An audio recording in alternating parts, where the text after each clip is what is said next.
एक मतवसल के दुरुस्त पढ़िए अल्लाहुम्मा सल्लि अला सय्यदिना मौलाना मुहम्मद व अला सय्यदिना मौलाना मुहम्मदिन बारिक वसल्लम। सुब्हानक ला इल्मा लना इल्ला मा अल्लमतना इन्नका अंतल अलीमुल हकीम।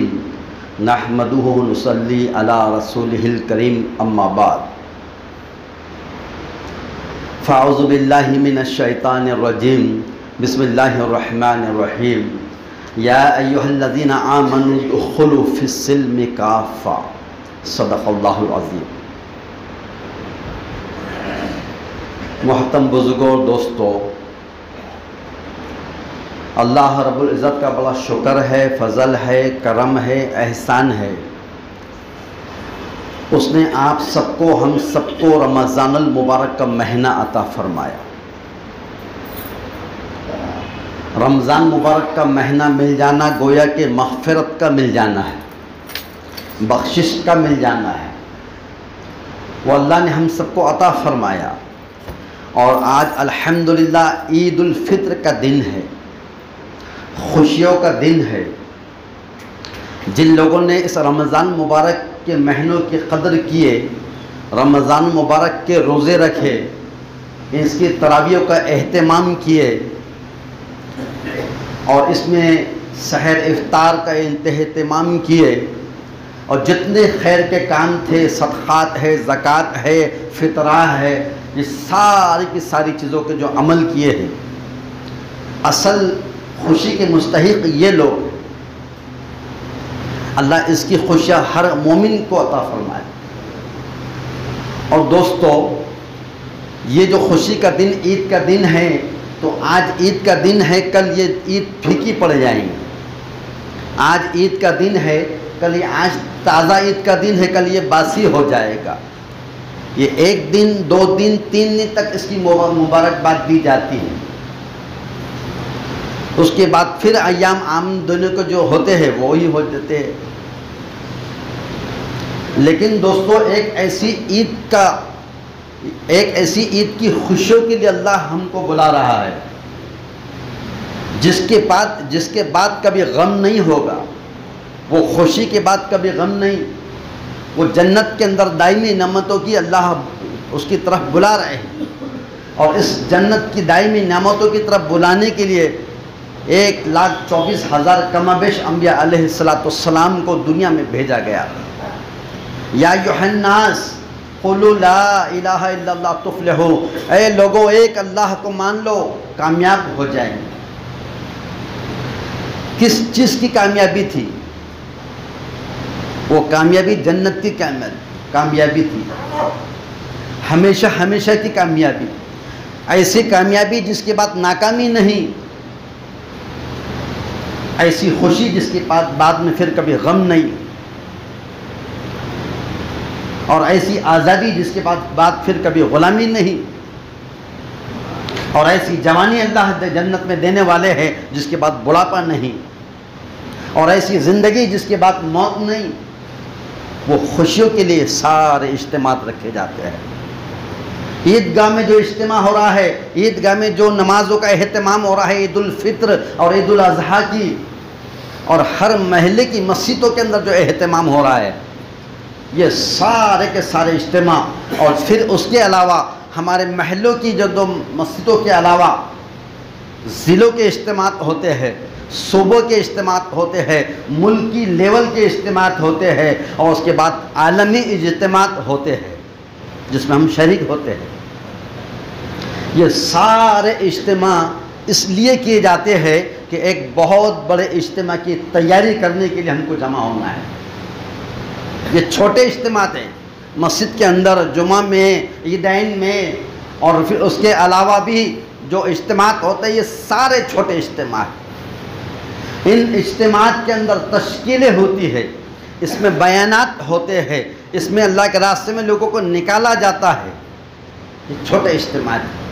एक इतना बड़ा इज्तिमा होने वाला है, उसमें कोई तश्कील नहीं, उसमें कोई बयान नहीं, उसके अंदर कोई ऐलान नहीं, सिर्फ एक बहुत बड़ा इज्तिमा होगा। और इतना बड़ा इज्तिमा होगा कि आज तक कभी इतना बड़ा इज्तिमा न हुआ है और न उसके बाद कभी होगा।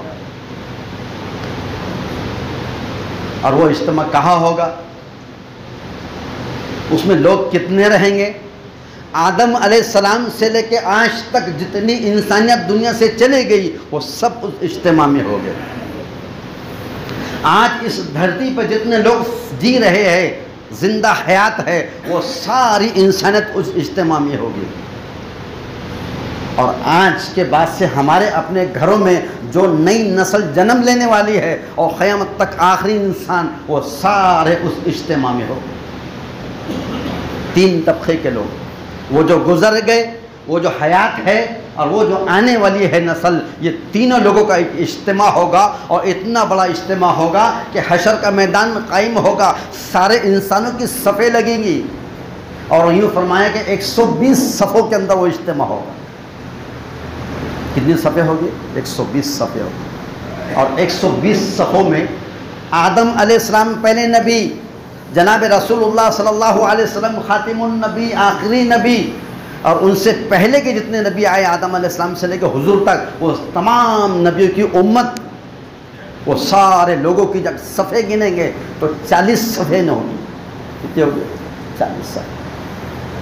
अब 120 में से 40, 1.25 लाख नबी की कौमें, उम्मतें, कबीले, ये सबको मिलाए तो 40 सफ़े बनेंगी। और यूँ फरमाया कि इस मोहम्मद सल्लल्लाहु अलैहि वसल्लम की जो उम्मत, आप और हम और रहती दुनिया तक, उनकी सफ़े गिने तो 80 सफ़े इस उम्मत मोहम्मदिया की होगी।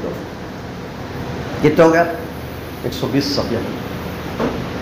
120 सफ़ों का इज्तिमा होगा। वहाँ कोई तश्कील नहीं, वहाँ कोई बयान नहीं, वहाँ कोई चल निकलो निकालो, ये सब नहीं। वहाँ पर एक इज्तिमा होगा और खुले वो ओपन स्पेस में होगा। सवा नेज़े पे सूरज होगा, सूरज की जो है तपिश जिसको इंसान बर्दाश्त नहीं कर सकेगा, ऐसा हाल होगा। खोपड़ियाँ अंदर से ऐसी खोलेंगी जैसा चूल्हे पर हांडी जो तो खल खल करती है, और जैसा उसमें कोई चीज़ पकाने के लिए जो खल खल करती है, ऐसे अंदर से भेजे खल खल करेगी। कोई पानी पीने का नज़म नहीं होगा, कोई भी इंतजामात नहीं होंगे। वहाँ सिर्फ हशर का मैदान होगा। उस मैदान में सबको जमा होना है, पहले वालों को भी, आज वालों को भी और बाद वालों को, सबको जमा होना है। और फिर फरमाया कि वहाँ पर एक साया होगा। वो साया क्या रहेगा? अर्श का साया होगा। उसके नीचे जो साये में लोग होंगे वो अंबिया अलैहिस्सलाम होंगे, वो सुलहाए कराम होंगे, वो सहाबा कराम होंगे, वो ताबईन कराम होंगे, तबा ताबईन कराम होंगे, वलीउल्लाह रहमतुल्लाह अलैह होंगे, अल्लाह के वली होंगे, नेक सालेह होंगे, मुत्तकी परहेज़गार होंगे, नमाजी होंगे, रोज़दार होंगे, अल्लाह के दिन की निस्बत पर जमा होने वाले, वो सब के सब अर्श के साये के नीचे होंगे। और मुश्क अंबर के टीलों पर हाथ बांध के सैर और तफरी कर रहे होंगे। और ऐसा वक्त गुजरेगा उनके लिए, ऐसा लगेगा कि एक नमाज पढ़ के दूसरी नमाज के लिए वक्त जो होता है असर से मगरिब का, ऐसा लगेगा कि 50,000 साल का दिन उनको नहीं लगेगा। क्योंकि मशक्क़त बर्दाश्त कर कर आए, तकलीफ़ों को बर्दाश्त करे, इबादतों को कर कर आए हैं, तौबा कर कर आए हैं, अल्लाह से माफ़ी मांग कर आए हैं, तो अल्लाह ने उनके लिए हशर के मैदान को इतना आसान कर देगा कि हशर के मैदान में होंगे लोग, परेशानी में होंगे, मुसीबतों में होंगे, गुनाहों की बदौलत खुद के पसीनों में डूब रहे होंगे, किसका टखनों तक, किसका घुटनों तक, किसकी कमर तक, किसका सीने तक। और कहीं ज़्यादा गुनहगार लोग होंगे, वो अपने ही खुद के गुनाहों की वजह से पसीने में गोता खा रहे होंगे, डूब रहे होंगे। पानी पानी की चीखें चिल्लाना की आवाज़ें होगी, कोई पानी पिलाने वाला नहीं होगा, कुछ भी नज़र नहीं होगा, सारे खुले इसमें खड़े हैं और पसीना और नाक में से भेजा टपक के गिरेगा। अल्लाह हम सबकी हिफाजत फरमाए। ये छोटे छोटे इज्तिमात उस बड़े इज्तिमात की तैयारी के लिए किया जाता है। फिर उस हशर के मैदान में सारी इंसानियत खड़ी होगी, उसमें मुसलमान भी होगा, काफिर भी होगा, यहूदी भी होगा, नसारा भी होगा, मजूसी नजूसी भी होंगे, और जितनी इंसानियत आदम अलैहिस्सलाम के ज़रिए से दुनिया में आई है वो सारे इंसान उस हशर के मैदान के होंगे। और यकीन की कैफियत ये होगी उस दिन, जिस दिन अपनी आंखों से हशर के मैदान को देख लोगे, फरिश्तों का आना जाना देख लोगे, और जन्नत इधर होगी और जहन्नम उधर होगी, और ये सारा निज़ाम गैबी पर्दे हट जाएंगे। उस दिन हर एक को यकीन हो जाएगा कि यही सबसे सच बात थी जिसका हम दुनिया में इनकार करते थे। हमारे मालों ने हमको इसका जो इनकार करने पर मजबूर कर दिया, हमारी हुकूमतों की वजह से हमने इसको नहीं माना, हमारे वक्त के नबी की बात का इनकार करने के लिए एक जो तो जहलत का नशा हम पर सवार था, एक हुकूमत का नशा हम पर सवार था, एक माल की मोहब्बत का नशा हम पे सवार था, एक नफ्स मेरे साथ में था, एक मेरे साथ में शैतान मेरे साथ में था, एक बेदीनी का माहौल मेरे साथ में था, मेरी अंदर की अनानियत थी जिसको जो तो नबी की बात का मैंने इनकार कर दिया, उसकी सारी हकीकतें उस दिन खुल जाएंगी, सब खुल जाएगा। उस दिन का पछताना, उस दिन का शर्माना, उस दिन का पछतावा किसी के कुछ काम नहीं आने वाला है। फिर सारे लोग खड़े हो गए, 120 सफ़े लगी होगी, और फिर उसके बाद अल्लाह ताला वहाँ पर सवाल करेंगे, वहाँ पर सवाल करेंगे। 5 सवाल वहाँ पर किए जाएंगे। सबसे पहला सवाल, उम्र किस काम में लगाई? दूसरा सवाल, जवानी किस काम में लगाई? तीसरा सवाल, माल कहाँ से कमाया था? और चौथा, कहाँ पर खर्च किया? और पांचवा, अल्लाह ने जो तो तुझे ज़िंदगी दी थी उस ज़िंदगी को तूने कहाँ लगाया? अल्लाह के रसूल सल्लल्लाहु अलैहि वसल्लम ने फरमाया कि सारे लोग सफ़ों में खड़े हो गए, और जो सफ़ में खड़े हैं उनकी कमर तख्ते की तरह सीधी कर दी जाएंगी। वो झुकना चाहे अपने रब के सामने झुकेंगे नहीं। आज झुकने के लिए बुलाया जा रहा है, नहीं झुका जा रहा है, कल वो झुकना चाहेंगे वो झुक नहीं सकेंगे, कमर तख्ते की तरह हो जाएंगी। सवाल किए जाएंगे, बता ज़िंदगी कहाँ खर्च किया, उम्र कहाँ खर्च किया, कहाँ से माल कमाया था, कहाँ पर खर्च किया, और फिर अपने इल्म के ऊपर क्या अमल किया? ये 5वां सवाल है। सारे लोग वहाँ पर हो, ये सवाल हो गए, और वो सवाल जब होगा, वो सवाल का जवाब आपको देना है, मुझे देना है, पहले वालों को देना है, बाद वालों को देना है, लेकिन ज़बान से वो सवाल का जवाब नहीं देना पड़ता। दुनिया के इम्तिहान में तो हम लिख लेते हैं, चिटिंग कर लेते हैं, कहीं ना कहीं दोपहर में इधर उधर करके हम पास हो ही जाते हैं। वहाँ नहीं चलेगा दोस्त, वहाँ पर ज़बान को लॉक कर दिया जाएगा। ज़बान से बोलना चाहे लेकिन बोल नहीं सकेंगे। वहाँ सवाल जो होगा वो ज़बान से नहीं, वो दिल से सवाल होगा। दिल से अल्लाह पूछेंगे, बता कहाँ खर्च किया था माल, कहाँ से कमाया था माल, और किस ज़िंदगी दिया उस पर क्या किया, जो इल्म मैंने तुझे दिया था उस पर कितना अमल किया है। ज़बानों को मोहर लग दी जाएगी, ज़बानों को मोहर लगा दी जाएंगी, और दिल से सवाल होगा और दिल से जवाब देना पड़ेगा। अगर उसकी ज़िंदगी वो हशर के मैदान में जो खड़ा है, अगर उसकी ज़िंदगी अल्लाह के मंशा के मुताबिक, उसके हुक्म के मुताबिक, उसके नबी के तरीक़ों के मुताबिक, शरीयत के मुताबिक, इस्लाम के मुताबिक अगर ज़िंदगी गुजर रही है, तो इसके दिल से उससे पूछा जाएगा, फ़ौरन ज़बान पर आ जाएगा, क्योंकि दिल जो है, ज़बान जो है वो दिल की तर्जुमानी करती है। जब दिल में जो होगा वो ज़बान पे होगा, तो दिल से सवाल होगा तो सही जवाब होगा तो ज़बान पर आएगा, और अगर इसका नहीं होगा तो ज़बान पे जवाब नहीं आएगा। दुनिया में ज़बान वो भी बोलती है जो दिल में होता है, और ज़बान वो भी बोलती है जो दिल में नहीं होता है, लेकिन ज़बान वहाँ पर सिर्फ वही कहेंगे जो दिल के अंदर लेकर आया है। अब इस ज़िंदगी के अंदर हम जितनी मेहनतें कर रहे हैं दीन एतबार से, जितनी ज़्यादा हमारी इबादतें हो रही है, जितनी ज़्यादा हम दीन की मेहनतें कर रहे हैं, इस एतबार से हम अपने आप को तैयार कर रहे हैं कि हमारा दिल इस बात के ऊपर वो जवाब देगा कि हमारे आमालों का दारोमदार उसके ऊपर, जवाब देने का दारोमदार आमालों के ऊपर होगा। जितनी ज़िंदगी सही ये गुजरेंगी, जवाब देना उतना आसान होगा। और अगर इसकी ज़िंदगी कुरान के ख़िलाफ़, हदीस के ख़िलाफ़, शरीयत के ख़िलाफ़, इस्लाम के ख़िलाफ़, नबी की सीरत के ख़िलाफ़, सहाबा के तर्ज़ अमल के ख़िलाफ़ अगर गुजरेंगे, ये जवाब दे नहीं सकेगा, सिवाय पछताने के उसके पास कोई रास्ता नहीं होगा। तो दोस्तों, ये एक महीने की मश्क अल्लाह रब्बुल इज़्ज़त ने आपको और मुझे दी थी। ये ख़त्म होने के लिए नहीं दी थी कि ये महीना आया और आने के बाद कुछ इबादत हो गई और इबादत के बाद आज इबादत का दिन ख़त्म होगा, ईद की नमाज़ पढ़ेंगे और मुसल्ले झटकेंगे, और उसके बाद जब जाएंगे तो वही फिर बकरीद में आएंगे, और फिर जाएंगे तो वही जुमा में आएंगे, और फिर जाएंगे तो फिर वही अगले साल रमज़ान में आएंगे। दोस्तों, ये मिजाज हमारा नहीं है, ये इस्लाम का मिजाज नहीं है। इसकी पैदाइश से इसकी मौत तक इसको दीन पर चलना ज़रूरी है। जैसा इसके साथ ज़रूरत बशरियत लगी हुई है, खाना इसकी ज़रूरत है, पीना इसकी ज़रूरत है, सोना इसकी ज़रूरत है, लिबास इसकी ज़रूरत है, मकान इसकी ज़रूरत है, इसके बगैर इसकी ज़िंदगी अधूरी है। उसी के साथ इसके साथ नमाज इसकी ज़रूरत है, रोज़ा इसकी ज़रूरत है, ज़कात इसकी ज़रूरत है, हज इसकी ज़रूरत है, उम्रा है इसकी ज़रूरत है, सदक़ात खैरात इसकी ज़रूरत है, वालिदैन की इताअत इसकी ज़रूरत है, पड़ोसी के हुकूक इसकी ज़रूरत है। ये सारे अमाल को करना है दोस्तों, उसके लिए 1 महीने की मश्क का अल्लाह ने मौका दिया। 1 महीने की मश्क हमको हमारे ईमान को इतना क़वी कर देती है, अंदर से रूहानी ताकत को इतना जोश दे देती है कि वो फरमा वो इबादत हमको 11 महीने की इबादत पर डाल देती है। तो जो सिलसिला नमाज़ों का, जो सिलसिला इबादतों का, जो सिलसिला कुरान पाक के पढ़ने पढ़ाने का, और जो सिलसिला हमने अमालों का करने का जो हमने शुरू करे थे पहले चांद से लेके वो कल का चांद दिख गया दोस्तों, अल्लाह के वास्ते उस सिलसिले को ख़त्म मत करो, उसको कायम रहो। कुछ भी नहीं होने वाला, कुछ भी नहीं होगा, सिर्फ 5 वक्त की नमाज़ों को पाबंदी से पढ़ना है। बहुत मुश्किल है क्या? रोज़े तो हमारे कल हो गए अल्हम्दुलिल्लाह, वो अगले साल आएंगे, जब देखेंगे हम रहेंगे तो रख लेंगे, नहीं रहेंगे तो चलेंगे, होगा। हज वालों ने हज करके चले गए, जिस पे होगा वो जाएंगे हज को, जिसके पास माल है वो ज़कात देगा। हम पे अगर माल नहीं तो ज़कात भी हम पे नहीं है। कलमा ला इलाहा इल्लल्लाह तो हमारे पास मौजूद है। अब सिर्फ एक अमल हमारे पास है, वो रात और दिन के 24 घंटों में 5 वक्त की नमाज को जमात की तकबीर उल्ला के साथ पढ़ने के अहतमाम करेंगे इंशाअल्लाह। कोई मुश्किल काम है और इतना कैसे दे रहे, थोड़ा कम करो ना।